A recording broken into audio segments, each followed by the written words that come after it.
अर्थात लगभग 13 करोड़ आबादी के कल्याण हेतु प्रतिबद्ध है। इसलिए इस बजट में शिक्षा एवं स्वास्थ्य के साथ सामाजिक जागरूकता को प्राथमिकता दी गई है। आप अवगत हैं, मातृ मृत्यु अनुपात में सुधार महिलाओं के पोषण, स्वास्थ्य एवं सशक्तिकरण की स्थिति में सुधार का संकेतक है।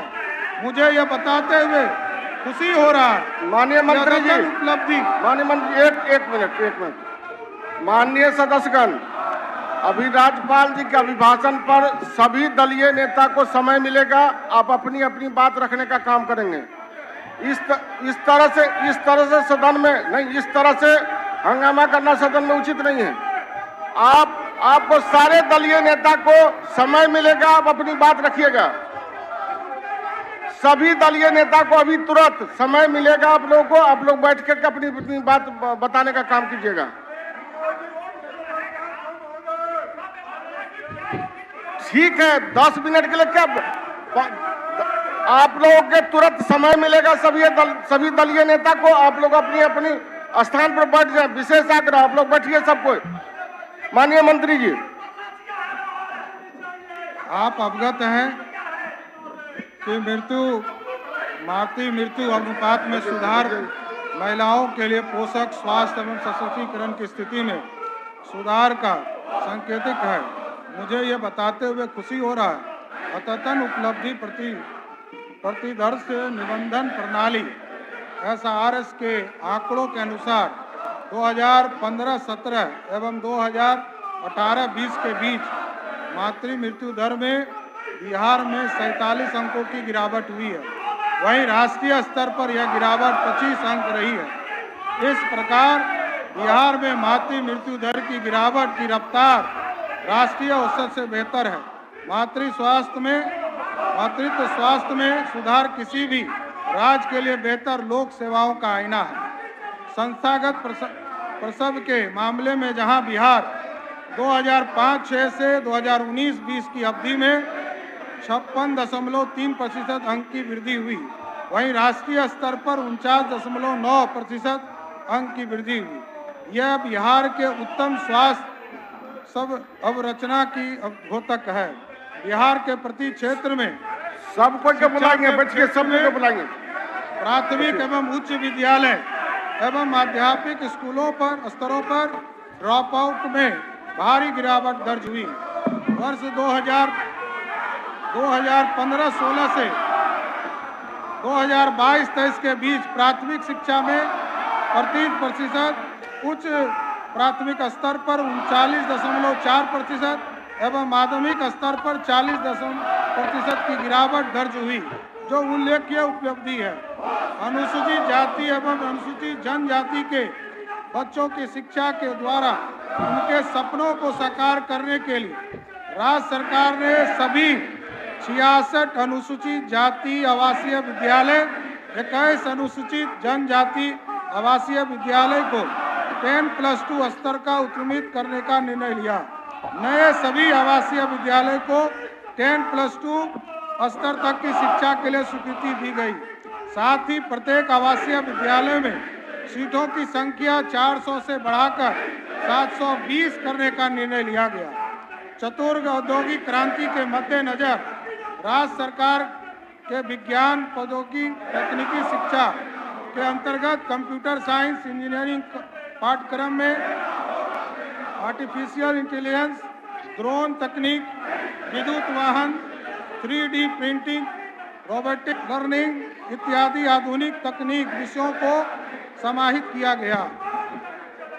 युवाओं की शारीरिक एवं मानसिक मजबूती सुनिश्चित करने तथा राज्य में खेल संस्कृति को बढ़ावा देने, खेल प्रशासन को सुगम एवं और अनुकूल बनाने, प्रबंधकीय कार्य और तकनीकी क्षमता को बढ़ाने तथा राज्य के खिलाड़ियों को राष्ट्रीय, अंतर्राष्ट्रीय सहित ओलंपिक प्रतियोगिता में स्पर्धा के तैयार करने हेतु सुविधा प्रदान करने तथा खिलाड़ियों को स्वर्णिम विकास के लिए प्रायोजित करना। कला, संस्कृति तथा युवा विभाग से अलग एक नया विभाग खेल विभाग का गठन किया गया। स्वच्छता के क्षेत्र में भी बिहार सरकार के ग्रामीण विकास के तहत संचालित जीविका स्वयं सहायता समूह द्वारा बहुत सघन अभियान चलाया जा रहा है। जीविका ने महिलाओं के स्वर्णिम विकास के लिए विभिन्न क्षेत्र जैसे माननीय सदस्यगण, आपसे आग्रह है कृपया शांतिपूर्वक बैठ जाइए अपने जगह पर। वित्तीय समावेशन, कृषि उद्यमिता, दीदी की रसोई, बैंक सखी, स्वास्थ्य सहित स्वच्छता के क्षेत्र में भी उल्लेख प्रदर्शन किया। स्वच्छता के क्षेत्र में उपलब्धि के तहत भारत सरकार के जल शक्ति मंत्रालय द्वारा जीविका को स्वच्छता की सेवा के अंतर्गत पुरस्कृत किया गया। सामुदायिक गोलबंदी एवं स्वच्छता अभियान में जीविका अंतर्गत स्वयं सहायता समूह की महिलाओं ने प्रमुख भूमिका निभाई। सरकार की योजनाओं के तहत ग्रामीण क्षेत्र में स्वच्छ पेयजल उपलब्ध कराने में भी उल्लेखनीय उपलब्धि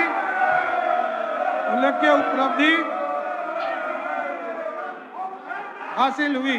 7 निश्चय के तहत हर घर नल जल का योजना के सफल क्रियान्वयन के परिणाम स्वरूप नल का जल का आच्छादन वर्ष 2015 के मात्र 2% से बढ़ाकर अब लगभग 100% हो गया।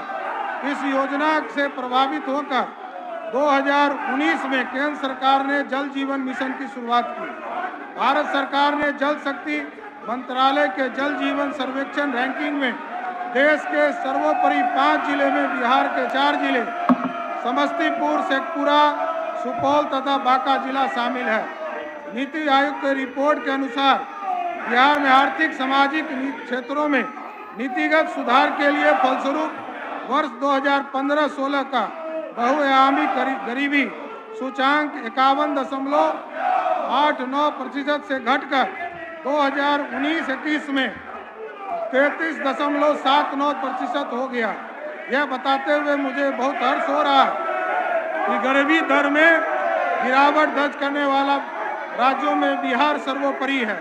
इस अवधि में जहां बिहार में गरीबी दर में 18.13% अंकों की गिरावट दर्ज की गई, वहीं पूरे देश में मात्र 9.89 अंकों की प्रतिशत की गिरावट हुई। अवधि में राज्य के 2.5 करोड़ लोगों को गरीबी से बाहर निकाले। देश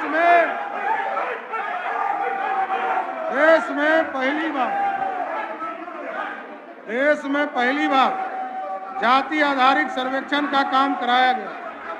बिहार जाति आधारित गणना 2022 सभा के अंदर कोई माननीय सदस्य वीडियो नहीं बनाएंगे, न मोबाइल चलाएंगे। 2022-23 के सर्वेक्षण से प्राप्त आंकड़ों के फलाफल के आधार पर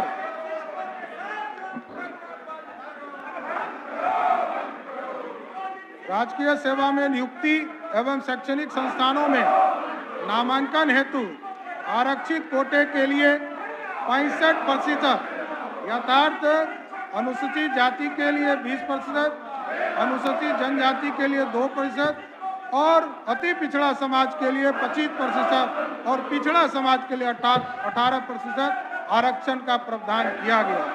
जबकि आर्थिक रूप से कमजोर वर्ग के लिए 10% आरक्षण पूर्वावत लागू है। इसी प्रकार सभी वर्गों के लिए आरक्षण की कुल सीमा को बढ़ाकर 75% किया गया। राज्य सरकार द्वारा बिहार राज्य की सभी सरकारी सेवा संवर्गों के पदानुक्रम में दिव्यांग जन के कर्मियों के लिए पदोन्नति में 4% शैक्षिक आरक्षण उपलब्ध कराने जाने का निर्णय लिया गया। ग्रामीण अर्थव्यवस्था को सुदृढ़ करने के लिए राज्य सरकार ने चतुर कृषि रोड मैप लागू किया। इसके अंतर्गत वर्ष 2028 तक कृषि एवं सवर्ती क्षेत्रों में लगभग 1.2 लाख करोड़ रुपया का व्यय का लक्ष्य रखा है। कृषि के क्षेत्र में खाद्यान्न का रिकॉर्ड उत्पादन के लिए 197.36 लाख मैट्रिक टन भारत सरकार के कृषि एवं किसान कल्याण मंत्रालय द्वारा बिहार को प्रतिष्ठित एग्रीकल्चर लीडरशिप अवार्ड द्वारा सम्मानित किया गया। बिहार में उद्यमिता के वातावरण को सुदृढ़ करने तथा उद्यमियों को बिहार में निवेश के लिए आकर्षित करने के उद्देश्य से बिहार बिजनेस कनेक्ट 2023 का आयोजन किया गया, जिसमें देश और विदेश के लगभग 600 निवेशकों की भागीदारी रही। इस ग्लोबल इन्वेस्टमेंट समिट के दौरान 50,530 करोड़ रुपए का निवेश समझौता ज्ञापनों पर हस्ताक्षर किए गए। इस निवेश से आने वाले समय में काफी संख्या में रोजगार का सृजन होगा।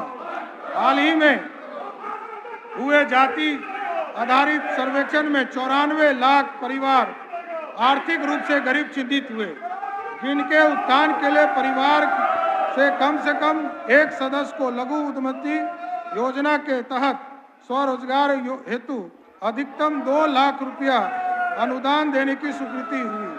इस योजना का उद्देश्य राज्य में सूक्ष्म उद्योग स्थापित कर उन परिवारों की आर्थिक स्थिति को सुधार लाना तथा बड़े पैमाने पर रोजगार सृजन करना है। बिहार में पर्यटन की अपार संभावना है और यह श्रम संगम क्षेत्र है। इस प्रक्षेत्र के स्वर्णिम विकास हेतु निवेश की प्रोत्साहन हेतु प्रायोजित बिहार पर्यटन नीति लागू की गई। श्रीलंका, मलेशिया, थाईलैंड, स्विट्जरलैंड इत्यादि सहित कई देशों की अर्थव्यवस्था मुख्य रूप से पर्यटन पर ही आधारित है। इस नीति के अंतर्गत 10 करोड़ रुपया तक के लिए निवेश पर 30% की सब्सिडी, अधिकतम सीमा 3 करोड़, 50 करोड़ और उससे अधिक की निवेश पर 25% की। इसके साथ साथ सब्सिडी प्रति 10 करोड़ से ऊपर अधिकतम 10 करोड़ तथा 25 करोड़ रुपया का प्रावधान किया गया। इसके अतिरिक्त अन्य वित्तीय प्रोत्साहन जैसे स्टाम्प ड्यूटी एवं पंजीकरण, भूमि हस्तांतरण शुल्क, विद्युत आपूर्ति शुल्क 5 वर्षों तक 100% की छूट का प्रावधान किया गया। साथ ही राज्य सरकार ने SGST प्रतिपूर्ति के मद में 5 वर्षों तक 80% छूट देने का निर्णय लिया। सूचना प्रौद्योगिकी के प्रभावी उपयोग तथा राज्य में ISDM उद्योग के विकास के लिए अनुकूल वातावरण तैयार कर राज्य को देश में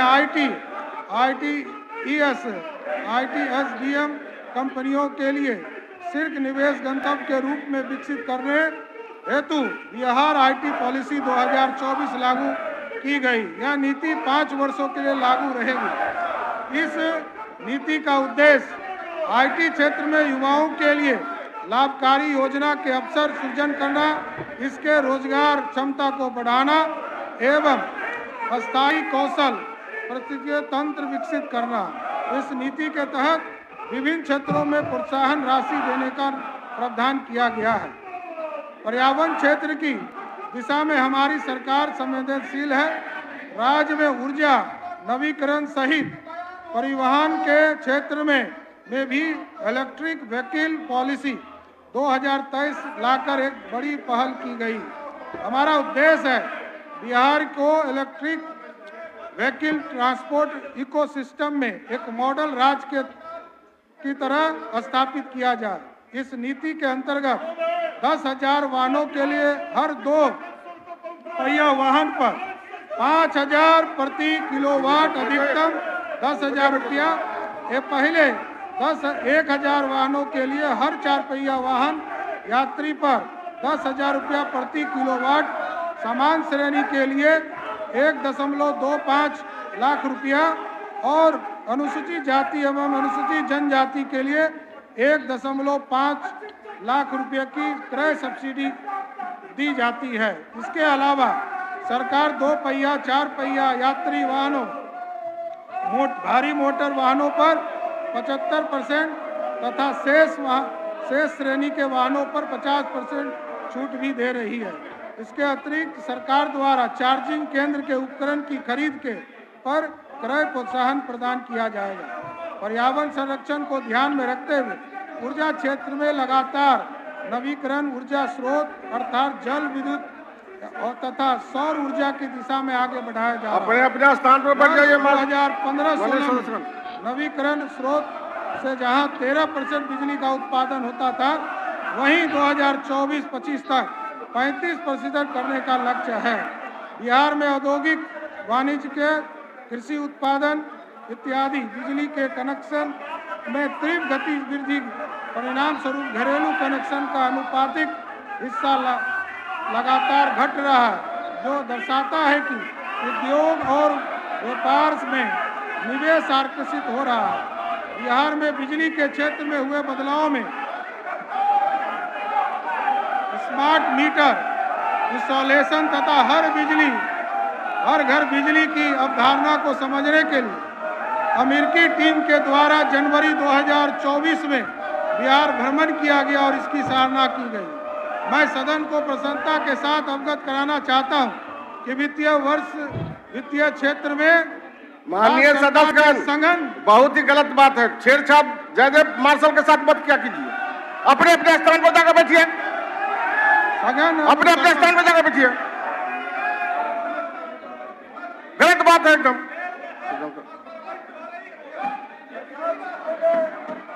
आपको समय मिलेगा, अभी समय के बाद अपनी बात रखिएगा।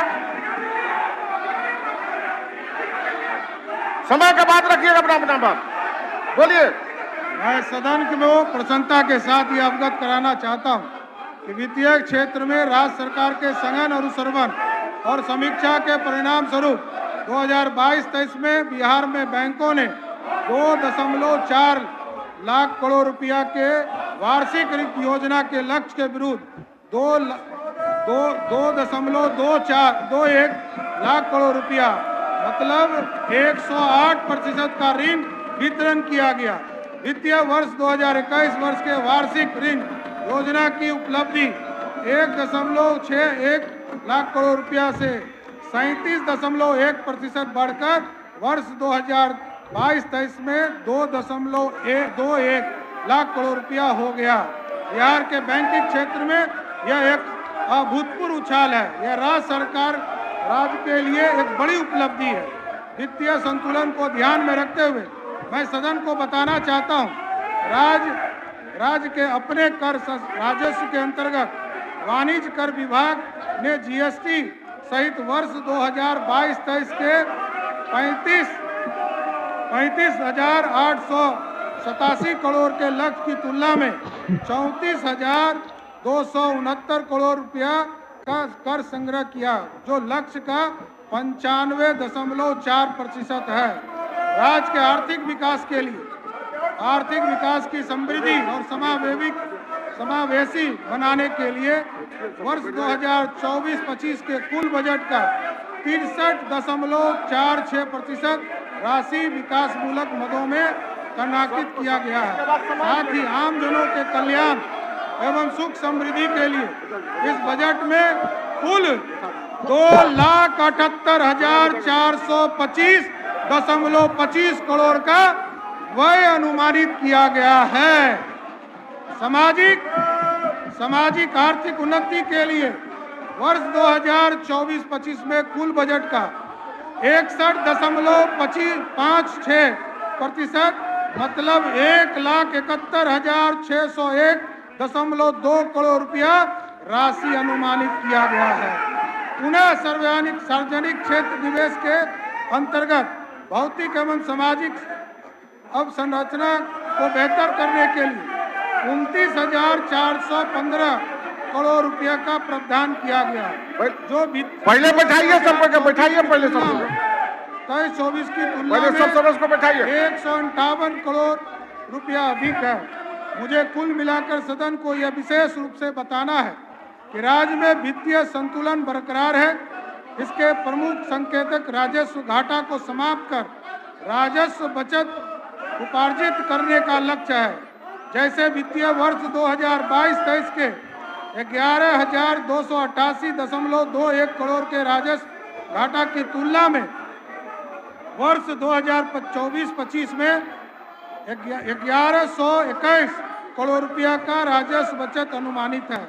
इसी प्रकार वर्ष 2022-23 के राजकोषीय घाटे का सकल घरेलू उत्पाद के अनुपात 5.5% से घटाकर वर्ष 2024-25 में 2.98% रखा गया है। इसके अतिरिक्त इस बजट को व्यापक, पारदर्शी एवं दूरदर्शी बनाते हुए राज्य सरकार ने राजकोषीय सुधार पथ, फिजिकल करेक्शन पथ पर अग्रसर हेतु उच्च आर्थिक विकास रखा है। अध्यक्ष उपाध्यक्ष महोदय, विकसित बिहार के कार्यक्रम अंतर्गत वर्ष 2015-20 में 7 निश्चय 1 एवं वर्ष 2020 से 25 के तहत 7 निश्चय 2 वर्ष 2020 से 25 तक कार्यक्रम को संपूर्ण राज्य में लागू किया गया। 7 निश्चय 1 के अंतर्गत आरक्षित रोजगार, महिलाओं का अधिकार, हर घर बिजली निश्चित रूप से प्राप्त लक्ष्य किए जा चुके हैं। स्मार्ट प्रीपेड मीटर इंस्टॉलेशन में बिहार देश का पहला राज्य बना है। 7 निश्चय 2 के अंतर्गत वित्तीय वर्ष 2024-25 में कुल 5040 करोड़ रुपया का प्रावधान किया गया। अब मैं निश्चय 1 और निश्चय 2 की उपलब्धियों संक्षेप में सदन में रखता हूँ। बिहार स्टूडेंट क्रेडिट कार्ड योजना के अंतर्गत 30/1/2024 तक वितरित ऋणों की राशि 4766 करोड़ रुपया है और 2,58,888 बिहार स्टूडेंट क्रेडिट कार्ड निर्गत किए गए। वित्तीय वर्ष 2024-25 में 700 करोड़ का प्रावधान किया गया है। मुख्यमंत्री निश्चय स्वयं सहायता उपभोक्ता योजना के अंतर्गत 969 करोड़ की राशि का कुल 6,93,910 आवेदकों को लाभान्वित किया गया। वित्तीय वर्ष 2024-25 में 200 करोड़ का प्रावधान किया गया है। कुशल युवक कार्यक्रम के अंतर्गत 16,72,945 आवेदकों को प्रशिक्षण दिया गया तथा 82,533 प्रशिक्षितरत हैं। वर्तमान में 1654 प्रशिक्षण केंद्र संचालित हैं तथा सभी 534 प्रखंड आच्छादित हैं। 2000 वित्तीय वर्ष 2024-25 में संक्षेप कर दें। सभापति महोदय,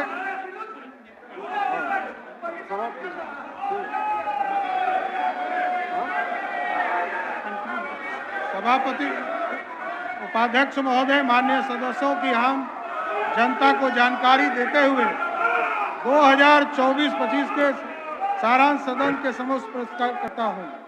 केंद्रीय प्रायोजित स्कीम वित्तीय वर्ष वित्तीय आयोग, जिसमें राज्य आपदा राज कोष लगभग 1639 करोड़ रुपया, ग्रामीण स्थानीय निकायों को अनुदान के लिए 4114 करोड़ रुपया, शहरी स्थानीय निकाय को अनुदान के लिए 2119 करोड़ रुपया, स्वास्थ्य परिषद को अनुदान के लिए 1249 करोड़ रुपया, कुल 52,190 करोड़ रुपया देने का प्रावधान किया गया। अध्यक्ष महोदय, उपाध्यक्ष महोदय, मैंने पूर्व में भी सरकार की उपलब्धि तथा आने वाले वर्ष के विभागवार कार्यक्रम को सदन के समक्ष प्रस्तुत किया है। अब मैं वित्तीय वर्ष 2023-24 के पुनरीक्षित अनुमान तथा अगले वित्तीय वर्ष 2024-25 के बजट अनुमानों को संक्षेप में प्रस्तुत करता हूं। कुल राजस्व प्राप्त होंगे 2021-23-24 में 2,14,494.26 था, जो बढ़कर 24-25 में 2,26,798.4 रहेगा। राज्य सरकार का राजस्व जो पिछले साल 2023-24 में 56,981 है 0.89, वो बढ़कर 2024-25 में 61,625.86 रहेगा।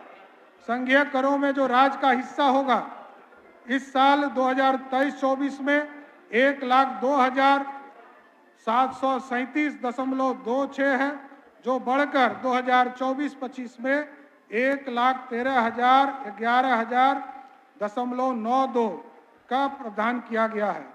केंद्र से प्राप्त सहायता अनुदान 2023-24 में 54,775 करोड़ रुपया है, वो बढ़कर 52,160 करोड़ रुपया प्राप्त होगा। राजस्व व्यय 2,50,000 करोड़ 23 करोड़ रुपया 0.82, उसी को वो बढ़कर 2,25,677 करोड़ रुपया हो जाएगा।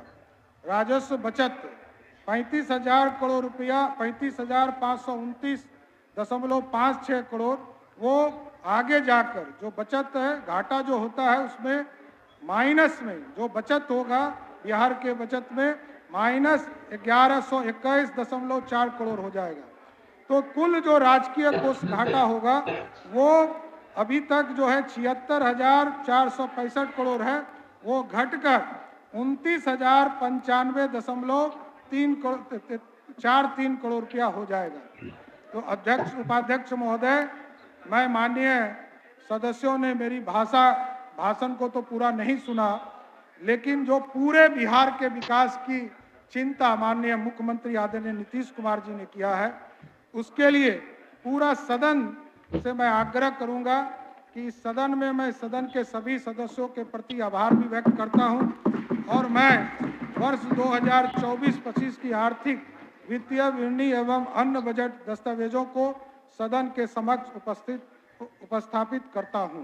धन्यवाद।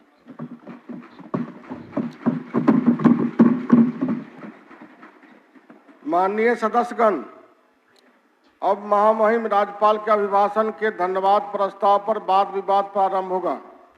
माननीय सदस्य